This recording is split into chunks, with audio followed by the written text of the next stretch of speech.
ये 10th का geometry triangle chapter है। ये थ्योरम है, समझा, जो 9th का है। इस थ्योरम को समझने पर ही 10th का थ्योरम स्टार्टिंग थ्योरम है। अगर किसी त्रिभुज के एक भुजा के समानांतर दूसरी भुजा खींची जाए तो दूसरी मतलब किसी एक त्रिभुज के किसी एक भुजा के समानांतर कोई भुजा खींची जाए तो त्रिभुज के शेष भुजाओं को वह समान अनुपात में काटता है। पहला थ्योरम है 10th का। उसी थ्योरम को समझने के लिए यह 9th वाला थ्योरम समझना होगा। तो पार्ट 7 बहुत इम्पोर्टेंट है। दूसरी बात, तुम लोग को थ्योरम इसका हिंदी होता है प्रमेय, एक होता है अभिगृहित,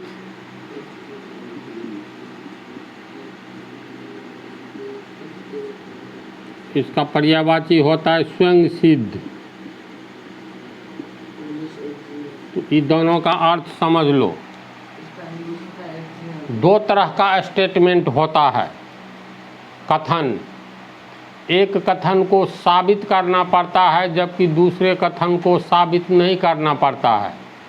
जैसे मान लो त्रिभुज के 3 कोणों का योग 180 डिग्री होता है, 181 डिग्री नहीं होता है, 200 डिग्री नहीं होता है, 160 डिग्री नहीं होता है, बल्कि 180 डिग्री ही होता है। त्रिभुज चाहे कोई भी त्रिभुज लो, तो कैसे हम लोग मान लेंगे कि त्रिभुज के 3 कोणों का योग 180 डिग्री होता है? इसे साबित करके दिखाना पड़ेगा। तो जिस कथन को साबित करना पड़ता है उस कथन को थ्योरम कहते हैं। कोर्ट में क्या होता है, एक आदमी के घर में मान लो चोरी हो गई, तो जिसके घर में चोरी हुई इसको शक है किसी पर जो इसने सामान चुराया है, तो पंचायत पहले गांव में बैठता है कहीं भी, तो पंचायत में साबित किया जाता है जो चुराने वाला व्यक्ति यही है। तो साबित हो जाता है तब उसको सज़ा दी जाती है। दूसरा कथन होता है किस टाइप का, जिसको साबित नहीं करना पड़ता है बल्कि स्वयं अपनी आँखों से देखो। जैसे अभी रात का टाइम है, कोई कहेगा साबित करो कि रात है, तो भाई रात के अंधेरे में एक दूसरे को हम लोग नहीं देखते हैं। देखने के लिए फिजिक्स में बतलाया है ना, प्रकाश की आवश्यकता और स्वस्थ आँखें, 2 चीज़ों का होना ज़रूरी है। तो दिन के समय में कोई कहेगा साबित करो कि अभी दिन का समय है, तो भाई देख लो हम लोग एक दूसरे को देखते हैं, सूरज उगा हुआ है, इसे साबित नहीं करना पड़ेगा। लेकिन बहुत सारा स्टेटमेंट को साबित करना पड़ता है। मान लो किसी नदी के किनारे खड़ा हो, उसमें बाढ़ आई है, वैसे भी नदी में पानी हमेशा बहता रहता है, तो कोई कहेगा बतलाओ साबित करो कि नदी में पानी ही बढ़ रहा है, तो भाई स्वयं देखो ये पानी है, बह रहा है, इसे साबित नहीं करना पड़ेगा। बहुत सारे कथन को साबित करना पड़ता है। तो थ्योरम उस कथन को कहते हैं जिस कथन को हमें साबित करना पड़ता है। अभिगृहित या स्वयं सिद्ध उस कथन को कहते हैं जिसे साबित नहीं करना पड़ता है बल्कि ऐसा माना जाता है और वही सत्य होता है। जैसे दिन और रात का उदाहरण दिए, समुद्र के किनारे खड़े हो जाएंगे, उसमें लहर उठ रहा है, कोई कहेगा साबित करो ये लहर है, तो पागल है। आँखों के सामने देखो लहर, वेव उठ रहा है, ऊपर नीचे उड़ता है ना जी। तो जिस कथन को साबित करना पड़ता है उस कथन को हम लोग थ्योरम कहते हैं। तो थ्योरम के 4 अंग होते हैं। सबसे पहले हमें मानना पड़ता है, जैसे त्रिभुज के 3 कोणों का योग 180 डिग्री होता है, तो मानेंगे, माना कि ABC एक त्रिभुज है, तो पहले मानने वाली बात आएगी। माना कि ABC एक त्रिभुज है जिसका कोण मतलब, तो हमें एक ही लाइन में माना कि ABC एक त्रिभुज है, तो पहले मानना पड़ता है। तो पहला पॉइंट स्टार्ट होता है माना कि।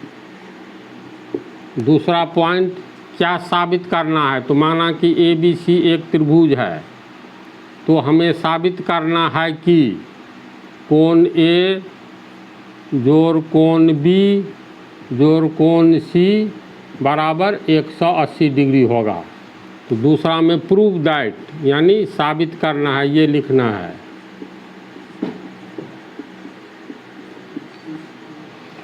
बहुत सारा ऐसा थ्योरम होता है जिसमें अपने मन से कुछ बनाना पड़ता है, जिसको बनावट या कंस्ट्रक्शन कहते हैं। जैसे इसी थ्योरम को साबित करने के लिए BC के समानांतर एक रेखा अपने मन से खींचना होगा।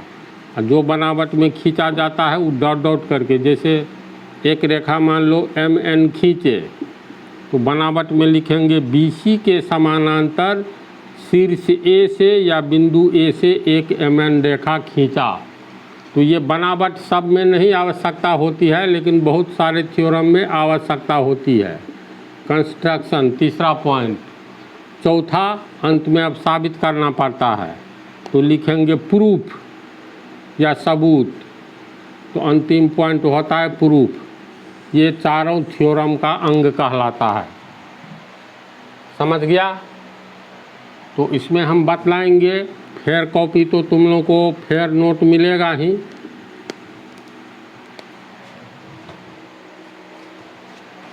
जैसे ये पार्ट 7 का है, फेयर तैयार है कि ढंग से लिखेंगे नहीं लिखेंगे, तो अच्छी तरह समझते जाओ।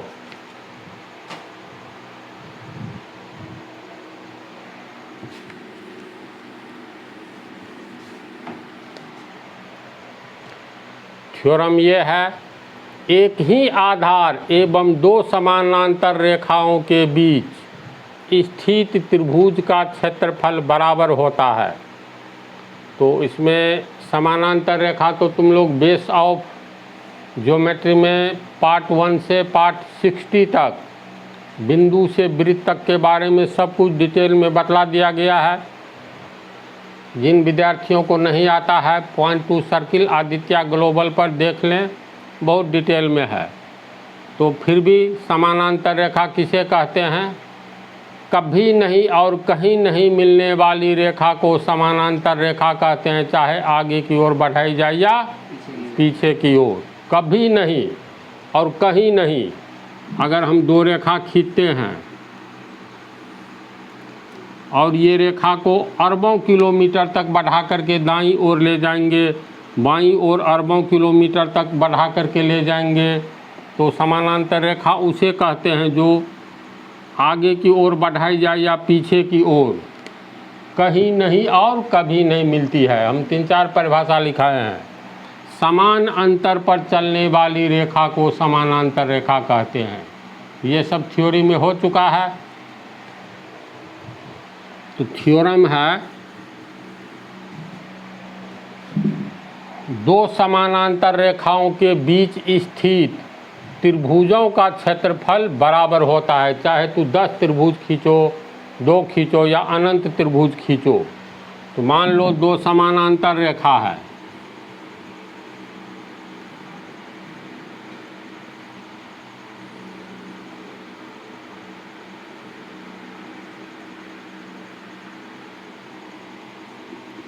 AB और CD दो समानांतर रेखा है।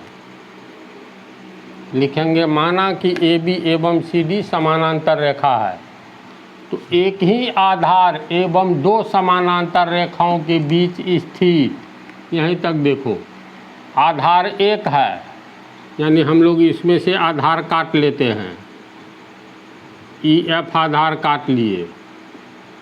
तो दो समानांतर रेखाओं के बीच एक ही आधार पर स्थित अनंत त्रिभुज का क्षेत्रफल समान होता है। तो मान लो एक त्रिभुज हम लोग खींचे,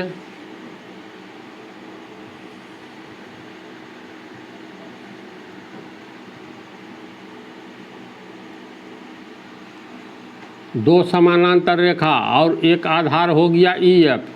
EF को आधार मानते हुए दो समानांतर रेखा के बीच में त्रिभुज GEF हो गया। फिर उसी को आधार मान करके दूसरा त्रिभुज खींचेंगे।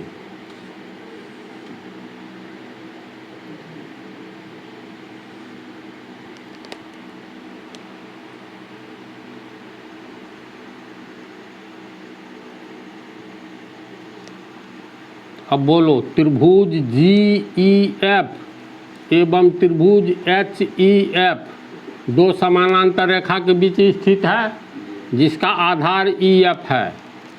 त्रिभुज तो बहुत खींच सकते हैं, एक त्रिभुज और ले लेते हैं।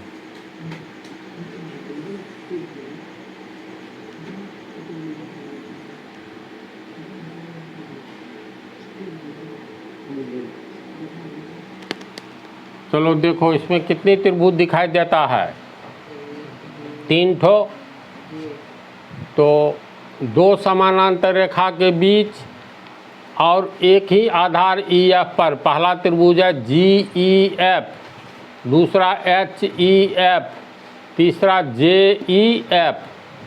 तो साबित करना है इन तीनों त्रिभुज का क्षेत्रफल समान होगा। तो हम लोग पहले निकालेंगे त्रिभुज जी ई एफ का क्षेत्रफल, एरिया जी ई एफ। देखो 3 ठो है अक्षर, है ना, तो 3 अक्षर त्रिभुज को बतलाता है, यानी एरिया को ए आर लिखेंगे, कोष्ठ देंगे, तो इसका अर्थ हो गया त्रिभुज जी ई एफ का क्षेत्रफल।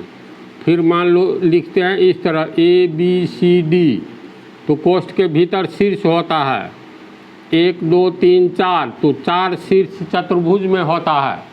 तो area A B C D, इसका अर्थ हुआ चतुर्भुज। 4 बिंदु है तो इसका मतलब चतुर्भुज, 3 बिंदु रहे तो त्रिभुज, 5 बिंदु रहे तो पंचभुज। अब पीछे में ए आर लिख दो, कोष्ठ में दे दो। तो इसका अर्थ क्या हुआ? त्रिभुज, इसको कैसे पढ़ेंगे? देखो, त्रिभुज जी ई एफ का एरिया या क्षेत्रफल। तो त्रिभुज जी ई एफ का क्षेत्रफल तो कितना होगा? 1/2 गुने आधार गुने ऊंचाई। इस ई एफ आधार को हम लोग x मान लें, तो ये हो गया 1/2 आधार ई एफ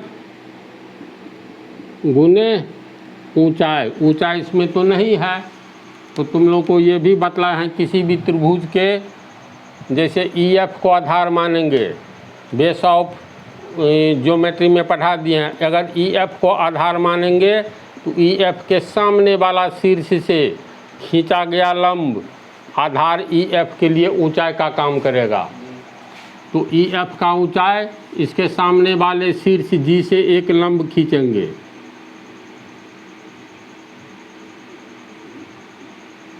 इसको एम बिंदु मान लेते हैं। लंब हुआ तब ये 90 डिग्री का हो गया, ये हो गया ऊंचाई। तो ऊंचाई हो गया तुमको जी एम, इसलिए एरिया जी ई एफ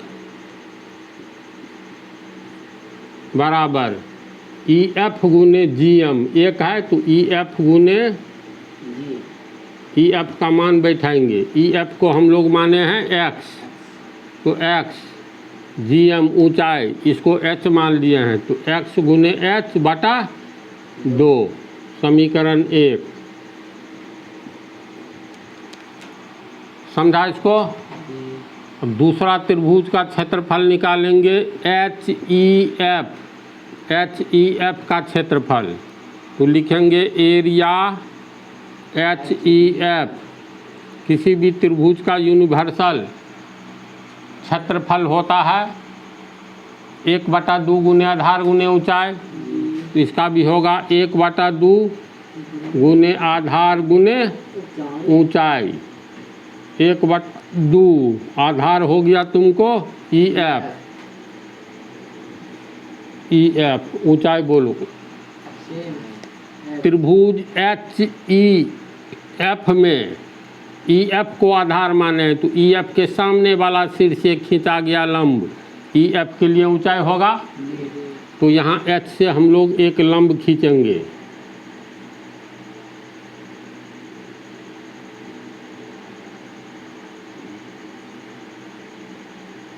के मान लिए, तो ये 90 डिग्री होगा।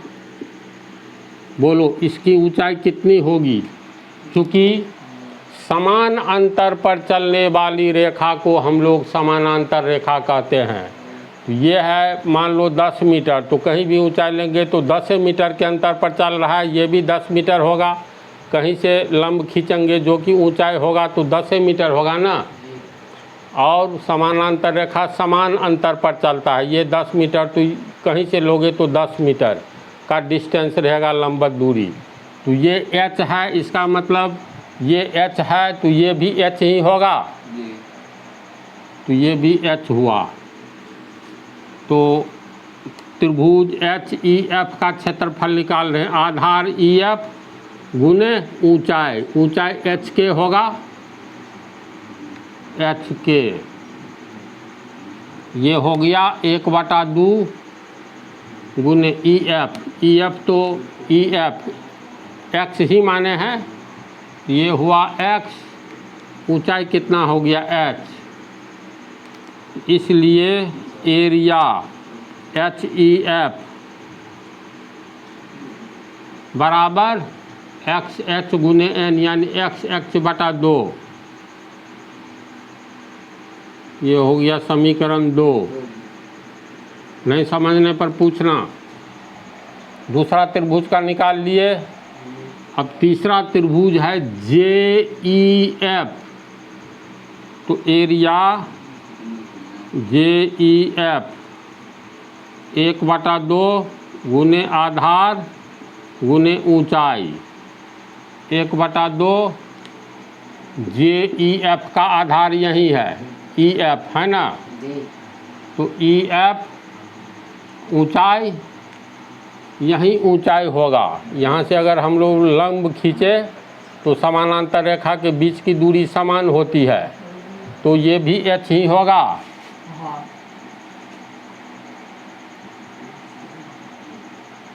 JF इसको माने हैं, तो इसका भी ऊंचाई h होगा। क्लियर है ना? तो चलो h लिख देते हैं। तो 1/2 EF, EF का मान x है, तो x गुने h, इसलिए एरिया JEF बराबर XH/2, समीकरण 3। अब समीकरण 3 को देखो, समीकरण 2 को देखो, और ये समीकरण 1 है। XH/2 बराबर इतना, 2 में XH/2 बराबर इतना, 3 में भी XH/2 बराबर इतना।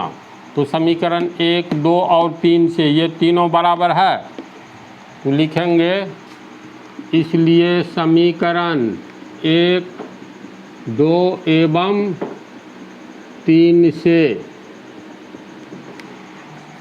एरिया JEF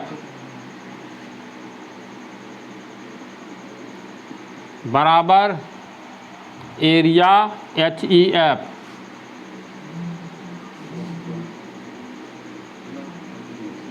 बराबर एरिया JEF।